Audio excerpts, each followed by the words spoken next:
산속에 캠핑하던 친구 두 사람이 아침에 일어나가지고 커피를 즐기고 있었어요. 그때 멀리서 큰 곰 한 마리가 어슬렁어슬렁 다가오는 것이었어요. 그때 친구 한 명이 재빨리 구두끈을 매면서 달아날 준비를 하자 옆에 있던 친구가 물었어요. 자네 말이야, 정말로 아니 저 곰보다 더 빨리 달릴 수 있다고 생각하나? 그 친구가 대답합니다. 아이, 그럴 필요까지 있겠어. 자네보다 빠르기만 하면 되지. 뭐 이해가 안 가세요? 그럴 필요가 있겠냐? 자네보다 빠르게만 하면 되지. 너만 잡혀 먹으면 돼. 우리는 이런 관계에 있는 사람들도 그저 친구라고 부릅니다. 위기 상황이 감지되기만 해도 나 몰라라 도망가는 그런 사람인데도 말입니다. 그렇다면 진정한 친구란 어떤 사람일까? 진정한 친구란 많은 사람이 나의 곁을 떠나고 있을 때 오히려 내게 다가와 손 내밀어 주는 사람입니다. 기쁨의 순간이나 혹은 가장 어려운 시기에 함께 있어주는 사람, 이 사람이 진정한 친구입니다. 돈으로 살 수 없는 것이 참된 친구라는 것은 모두가 다 아는 사실입니다. 여러분에게 그런 친구가 있습니까? 여러분은 누군가에게 그런 친구가 되어주고 있습니까? 오늘 우리에게 주신 본문 말씀이 기록된 요한복음 15장은 예수님의 고별 설교 한가운데 위치하고 있죠. 그래서 1절에서 예수님은 나는 참 포도나무요 내 아버지는 농부라 라고 말씀하십니다. 여기서 참 포도나무, 이 참 포도나무에서 이 참의 헬라어는 알레티네라는 단어인데요, 이 알레티네는 일반적인 포도나무가 아니라 우리에게 참 생명을 가져다 주는 포도나무, 곧 영적인 의미에서 예수님이 참된 생명을 주시는 분이라는 그런 의미에서 이 알레티네, 참이 붙은 거죠. 구약 성경에서는요, 이사야, 시편, 에레미야 등등 이 구약 성경에서 이스라엘 백성을 포도원으로 비유합니다. 포도원. 포도나무는 그 모양이 다른 나무들에 비해서 보잘것없지만 열매는 어느 나무 열매보다 귀하고 유용하기 때문에 하나님의 나라로서 이스라엘을 상징하는 데 쓰였죠. 그리고 요한복음 15장에서는 더 구체적으로 예수님이 참 포도나무이고 그 제자들은 포도나무의 가지고 하나님 아버지는 농부라고 말씀하십니다. 자, 농부의 소망이 뭡니까? 포도밭을 일구는 농부의 소망은 포도나무 가지가 나무에 잘 붙어서서 과실을 많이 맺는 거죠. 주렁주렁 포도송이가 달리는 겁니다. 요한복음 15장 2절이에요. 요 앞에 보세요. 시작. 무릇 내게 붙어 있어 열매를 맺지 아니하는 가지는 아버지께서 그것을 제거해 버리시고 무릇 열매를 맺는 가지는 더 열매를 맺게 하려 하여 그것을 깨끗하게 하시느니라. 아멘. 여기서 제거해 버린다라는 말의 헬라어 아이로는 잘라낸다라는 의미입니다. 이것은 하나님과의 교제에서 완전히 단절되는 것을 뜻해요. 그리고 깨끗하게 한다라는 말의 헬라 카타이로는요, 가지치기를 한다라는 의미보다는요, 3절에 깨끗하여 졌느니라 라는 헬라어 카타로이라는 말씀과 연결돼서 깨끗함과 같은 그 어떤 영적 의미로 쓰인 겁니다. 다시 말해서 이 말씀은 죽은 가지나 쓸모없는 가지는 하나님의 손에 의해 꺾일 거지만 주님의 말씀으로 제자가 된 사람들은 근본적으로 이미 깨끗해졌음을 선언하고 있죠. 예수님이 그리스도이심을 믿는 우리는 예수님이 주신 말씀과 성령으로 깨끗하게 되었습니다. 여기서는 아멘이 나와야 되는데 참 아멘이 안 나오네. 예수님이 그리스도이심을 믿는 우리는 예수님이 주신 말씀과 성령으로 깨끗하게 되었습니다. 그리고 그 예수님은 언제나 변함없는 진실한 친구가 되어 주셨습니다. 그 주님이 저와 여러분에게 이렇게 말씀하세요. 친구여, 나의 사랑 안에 거하라. 자, 본문 말씀 9절에서 13절을 다 같이 받들어있겠습니다. 9절에서 13절 시작. 아버지께서 나를 사랑하신 것 같이 나도 너희를 사랑하였으니 나의 사랑 안에 거하라. 내가 아버지의 계명을 지켜 그의 사랑 안에 거하는 것 같이 너희도 내 계명을 지키면 내 사랑 안에 거하리라. 내가 이것을 너희에게 이름은 내 기쁨이 너희 안에 있어 너희 기쁨을 충만하게 하려 함이라. 내 계명은 곧 내가 너희를 사랑한 것 같이 너희도 서로 사랑하라 하는 이것이니라. 사람이 친구를 위하여 자기 목숨을 버리면 이보다 더 큰 사랑이 없나니. 아멘. 예수님 안에 거하는 것은 예수님의 사랑 안에 거하는 것이기도 합니다.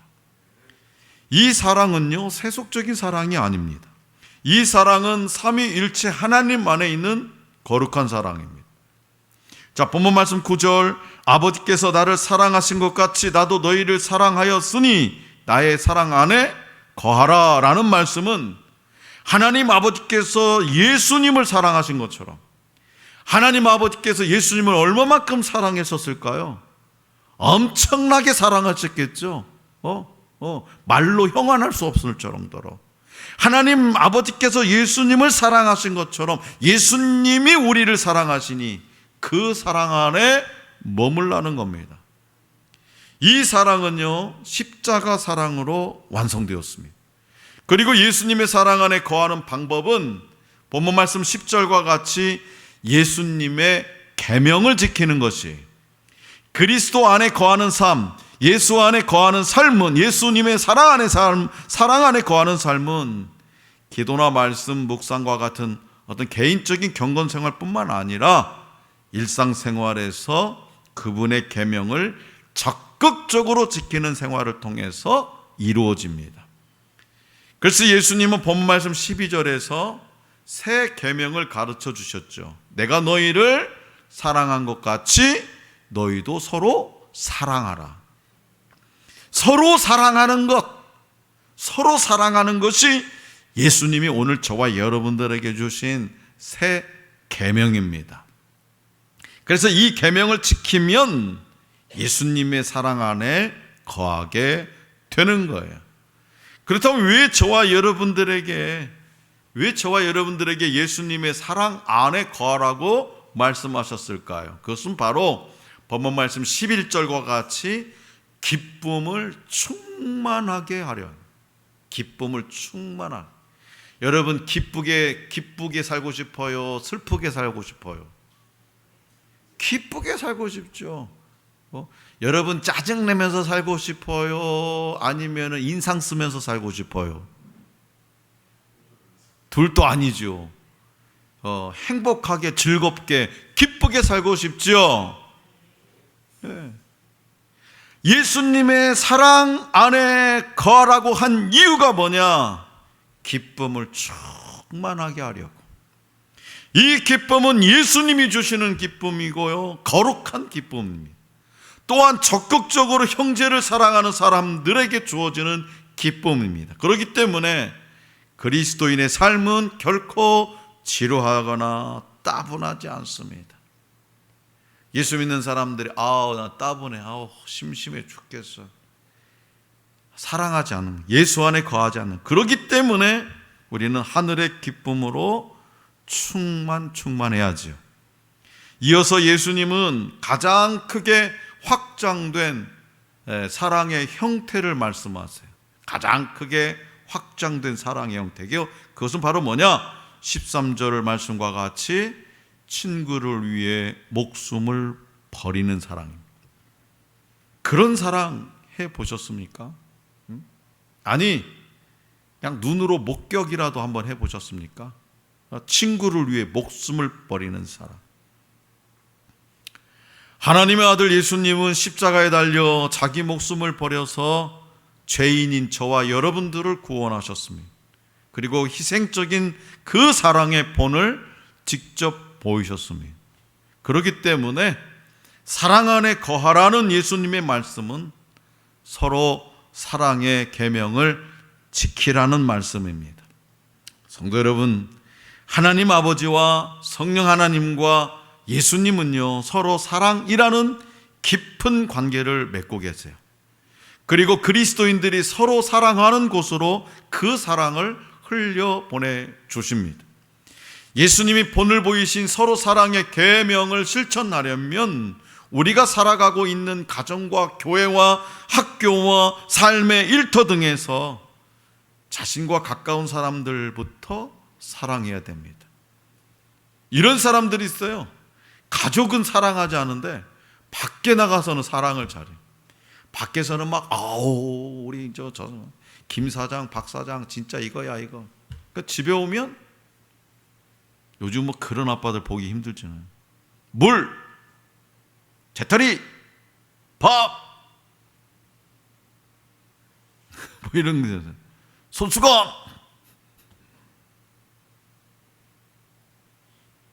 가까운 사람들부터 사랑해야 됩니다. 가까운 사람들. 에리히 프롬의 사랑의 기술이라는 책에는요, 사랑을 5가지로 정의하고 있어요. 첫째, 관심을 갖는 겁니다. 관심. 이것이 사랑의 시작이에요. 둘째는요, 존경하는 거예요. 존경하는 것. 존경은요, 그냥 난 그 사람을 좋아해, 그것이 아니라 그 사람의 마음까지도 헤아리는 거예요. 세 번째, 이해하는 거예요. 이해하는 것. 넷째는 책임감입니다. 다섯째는 주는 거예요. 사랑은 자기의 것을 나눠주는 거예요. 그러나 서로의 가치관과 의견이 다르기 때문에 서로 사랑의 계명을 실천하기가 어려울 때도 많습니다. 나는 안 만났으면 좋겠는데 쟤는 왜 맨날 만나자 그래? 이 더운 날씨에. 그럴 수 있죠. 서로 가치관이 다르니까. 그럼에도 불구하고 우리는 언제 어디서나 그리고 어떤 사람과의 관계에서든 서로 사랑의 계명을 실천해야 됩니다. 자, 우리 주님은요, 2번째로 말씀하세요. 친구여, 나의 열매를 항상 맺으라. 자, 본문 말씀 14절부터 17절 말씀을 우리 다 같이 받들어 읽겠습니다. 시작. 너희는 내가 명하는 대로 행하면 곧 나의 친구라. 이제부터는 너희를 종이라 하지 아니하리니 종은 주인이 아는 것을 알지 못함이라. 너희를 친구라 하였노니 내가 내 아버지께 들은 것을 다 너희에게 알게 하였음이라. 너희가 나를 택한 것이 아니요 내가 너희를 택하여 세웠나니 이는 너희로 가서 열매를 맺게 하고 또 너희 열매가 항상 있게 하여 내 이름으로 아버지께 무엇을 구하든지 다 받게 하려 함이라. 내가 이것을 너희에게 명함은 너희로 서로 사랑하게 하려 함이라. 아멘. 예수님은 서로 사랑하라는 계명을 지키는 자들을 향해서, 서로 사랑하라는 이 계명을 지키는 자들을 향해서 나의 친구라고 말씀하십니다. 계명을 지키는 자. 다시 말해서 예수님의 말씀에 순종하는 자들을 향해서 나의 친구라고 말씀하세요. 친구라는 단어의 헬라어는 필로스죠. 이 필로스의 개념은 가까운 자, 친근한 자이고요, 친밀하게 교제하고 동등한 지위를 가짐을 의미합니다. 이것은 헬라어 둘로스, 종, 둘로스는 종이잖아요. 이 종과 서로 대립이 되는 관계입니다. 종은 주인이 하는 일을 다 알지 못합니다. 그러나 예수님은 자신의 친구들에게 모든 비밀을 털어놓습니다. 다시 말해서 예수님은 하나님 아버지께 들으신 것을 제자들에게 말씀해 주셨습니다. 왜 그랬을까요? 친구이기 때문에. 나의 친구이기 때문에. 그렇기 때문에 예수님의 제자들은 부름받은 목적대로 주님의 계명을 지키면서 열매를 맺어야 합니다. 우리가 맺어야 할 과실은 뭐냐? 우리가 맺어야 할 과실은 서로 사랑하는 거예요. 서로 사랑이라는 과실을 맺어야 돼요. 서로 사랑은 예수님이 우리를 택하시고 부르신 목적이고요, 동시에 우리가 그리스도 안에 거함으로 맺어야 하는 열매입니다. 서로 사랑을 통해서 사랑을 이루는 것이 예수님의 가장 중요하고 핵심적인 가르침입니다. 구약에서 하나님의 뜻은 율법으로 제시되었습니다. 하지만 유대인들은요, 율법을 바르게 이해하지 못했습니다. 오히려 율법을 우상으로 삼아서 율법주의에 갇혀버렸습니다. 이를 새롭게 하시기 위해서 예수님이 오셔서 율법의 기본 정신이 사랑임을 선포하셨고, 십자가에서 죽으심을 통해서 사랑으로 율법을 완성하셨습니다. 이제는 제자인 저와 여러분들이 서로 사랑을 통해서 예수님이 가신 길을 가야 돼. 예수님은 본말씀 16절에서 내가 너희를 택하여 세웠나니 이는 너희로 가서 열매를 맺게 하고 또 너희 열매가 항상 있게 하여 라고 말씀하셨습니다. 이는 예수님을 믿는 자들이 서로 사랑해야 한다는 거예요. 서로 사랑의 열매를 맺는 사람들은 예수님의 친구가 되고 하늘의 기쁨을 충만하게 받아 누리게 됩니다. 그렇다면 그리스도인으로서 어떤 열매를 맺어야 될까? 열매를 맺기 위해서는요, 두 가지 전제 조건입니다. 우리가 과실나무 열매를 맺으면 뭐 땅도 읽어주고 풀도 뽑아주고 거름도 줘야 되고 가지치기도 해야 되고 벌레도 잡아줘야 좋은 튼실한 열매를 맺잖아요. 자, 그리스도인으로서 맺는 열매 두 가지 조건. 첫째, 서로 사랑에 대한 바른 이해가 필요합니다. 예수님이 십자가에서 죄인을 위해 목숨을 버리신 사랑을 통해서 서로 사랑의 궁극적인 본을 보이셨음을 우리는 깨달아야 됩니다. 둘째는 서로 사랑의 대상을 제한해서는 안 됩니다. 만약에 그렇게 한다면 예수님이 말씀하신 서로 사랑을 제대로 이해하지 못한 겁니다. 예수님 한번 생각해 보세요. 예수님은 나병 환자까지 끌어안으셨습니다. 예수님은요, 세리마태와 삭개오 수가성의 여인에게도 친구가 되어주셨습니다.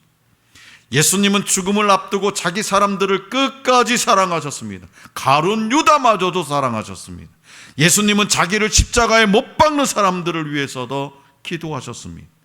다시 말해서 예수님은 사람들에게 사랑받지 못한 사람들도, 세상에서 버림받은 사람들도, 종교 지도자들에게 정죄당했던 사람들도 끌어안아 주셨습니다. 그리고 오늘 저와 여러분들까지도 용납해 주셨지. 전도서 기자는 친구에 대해서 이렇게 전합니다. 전도서 4장 9절에서 12절입니다. 자, 시작. 옆에 보세요. 시작. 두 사람이 한 사람보다 나음은 그들이 수고함으로 좋은 상을 얻을 것임이라. 혹시 그들이 넘어지면 하나가 그 동물을 붙들어 일으키려니와 홀로 일어 넘어지고 붙들어 일으킬 자가 없는 자에게는 화가 있으리라. 또 두 사람이 함께 누우면 따뜻하거니와 한 사람이면 어찌 따뜻하랴. 한 사람이면 패하겠거니와 두 사람이면 맞설 수 있나니 세 겹줄은 쉽게 끊어지지 아니하느니라. 아멘. 여러분에게는 이런 친구가 있습니까? 넘어지면 붙들어 일으켜줄 친구, 차가운 몸과 차가운 마음을 따뜻하게 덮여줄 친구, 다른 사람과 싸울 때 함께 맞서줄 친구, 그래서 함께 수고하면서 좋은 상을 나눌 수 있는 친구가 있냐 이 말입니다. 성경은요, 예수 그리스도가 바로 이런 친구라고 소개하고 있습니다. 6월절 마지막 만찬을 나누는 자리에서 예수님은 제자들을 향해서 나의 친구로 부르셨습니다. 본문 말씀 15절입니다. 이제부터는 너희를 종이라 하지 아니하리니 너희를 친구라 하였노니. 정말 놀라운 말씀이죠. 예수님은 근본적으로 창조주 하나님의 본체시고요, 그분과 동등하십니다. 이런 분이 한낱 티끌 같고 아침에 피었다가 저녁에 지는 불꽃과 같은 우리와 친구가 되겠다고 하시니 놀랍고 또 놀라운 일이 아닐 수가 없습니다. 만왕의 왕 예수님께서 십자가에서 죽으심으로 타락한 죄인이요 하나님의 원수였던 우리를, 저와 여러분들을 친구로 삼아 주셨습니다. 그렇기 때문에 훌륭한 사람이 되는 것보다 더 아름다운 것은 뭐냐? 훌륭한 친구가 되는 거예요. 제가 목회하기 전에 친구가 진짜 많았습니다. 결혼해가지고요, 한 주도 안 쉬고요, 3년 동안 우리 집에서 한 20명 정도 넘게 모였어요. 뭐 했게요? 논이라고. 밤새도록. 친구가 대단히 많았습니다. 그런데 제가 목회한다 보니까요, 이제는 찾아오지를 않아요. 그렇게 뻔질나게 연락하고 만나자거든. 제가 화딱지가 나가지고요, 전화했어요. 야, 너 친구 봤냐? 친구가 목사 안수를 받는데 어떻게 친구라고 그렇게 날밤 샜던 친구들이 한 명도 안 와보냐? 너희들 중에 믿는 친구들도 있는데 어떻게 그럴 수 있느냐? 뭐라 해버렸습니다. 그랬더니 여기로 두 사람이 찾아왔더라고요. 미안하네. 과일 바구니 하나 가지고, 아니 여기 음료수병 하나 들고, 미안해요. 여러분, 훌륭한 사람 되는 것 중요하죠. 그러나 더 아름다운 것은 뭐냐? 훌륭한 친구가 되는 거예요. 여러분, 여러분들의 자녀가 다윗이 되는 걸 참 소망하죠. 다윗이 되는 것보다 더 멋진 것은 뭐냐? 다윗과 요나단이 되는 겁니다. 다니엘이 되는 것보다 더 멋진 건 뭐냐? 다니엘과 새 친구가 되는 거예요. 바울이 되는 것보다 더 멋진 것은 뭐냐? 바울과 디모데 관계가 되는 거예요. 사랑하는 성도 여러분, 인디언들의 친구에 대한 정의는 뭔지 아세요? 인디언들의 친구, 인디언들이 말하는 친구, 나의 짐을 대신 어깨에 짊어진 사람. 인디언들은 그런 사람을 친구라고 말합니다. 나의 짐을 대신 자신의 어깨에 짊어진 사람을 친구라고 말한대. 그렇다면 여러분이 사랑하고 그리워하고 의지하는 진정한 친구는 누구입니까? 가장 어려울 때 앞뒤 가리지 않고 도와줄 수 있는 친구가 있습니까? 그런 친구가 여러분에게도 있습니까? 그런 친구가?